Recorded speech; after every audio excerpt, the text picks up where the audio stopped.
So we are in New Zealand, Rotorua.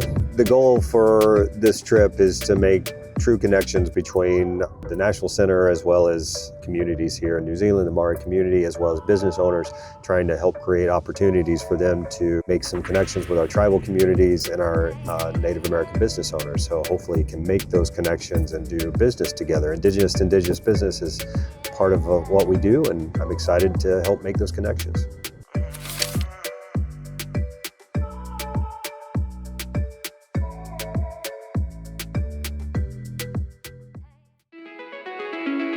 Welcome to Te Hui. Kia ora. Welcome.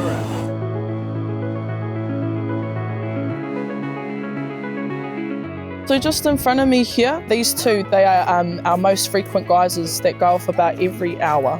Pohutu, this is the largest natural geyser in our southern hemisphere. This is the 4th largest geyser in the world.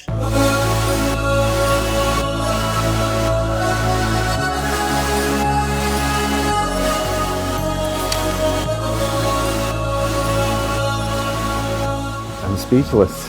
I don't know what to say.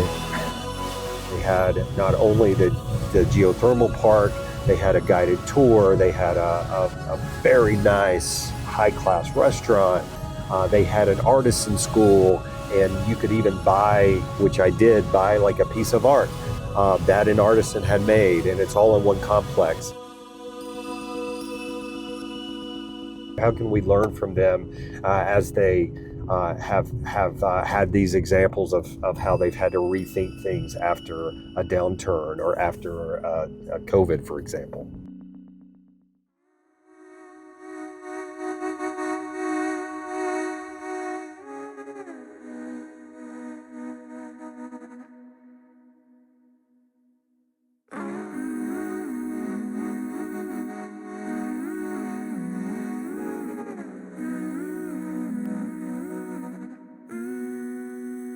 So as a smaller Māori trust, we didn't try to be all things to all people. So we've got a management company that runs the business, but as part of our agreement with them, we are all over the business. They have to meet with us once a month so we can check what they're doing, how they're doing it, and why they're doing it. 70% of the employees here are from our tribe, our direct tribe, 70%. Yeah. And 90% are Māori.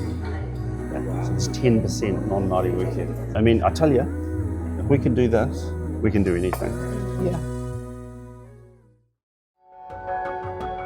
So I'm used to doing my art as a tool to express new teachings that I found, that I came across. And as I was learning, we had that little conversation, what's your business? Yeah, so I didn't see it as a business, I see it as a way of life. A way of life, yeah. And I liked how you described it. I don't see this as a business, but it's my way of life, and that's sort of how I tell my story. Yeah, and which involves economics, of course. Trying to live in the world of economics and the way in which civilization has evolved.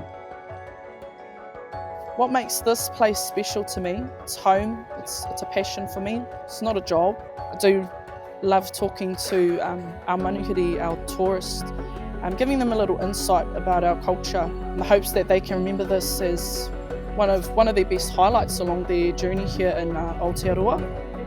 This is about giving our people a future. Yeah, creating the money and the wealth so that we can do more with our people. Generate more employment and education. If you educate somebody, then it affects a whole generation. You give them a job, it affects a whole generation.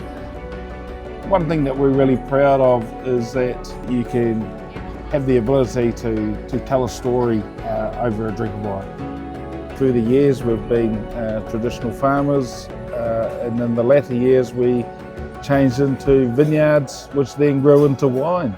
We want to tell a sense of history. Almost everything that we've seen, culture is always embedded. One that even starts with the employment. They are one of the larger employments of their own people.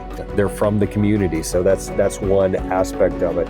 There are opportunities for growth, and the National Center, we constantly talk about how our communities need to diversify and really think a little bit out of the box. So many of our tribes are doing that. They're really looking at diversification, but thinking, okay, what else do I need to do? Where else do I need to go? Where can we invest our dollar to make the bigger return on investment? And how can we protect our culture and maybe do some indigenous traits? I'm really super excited about it.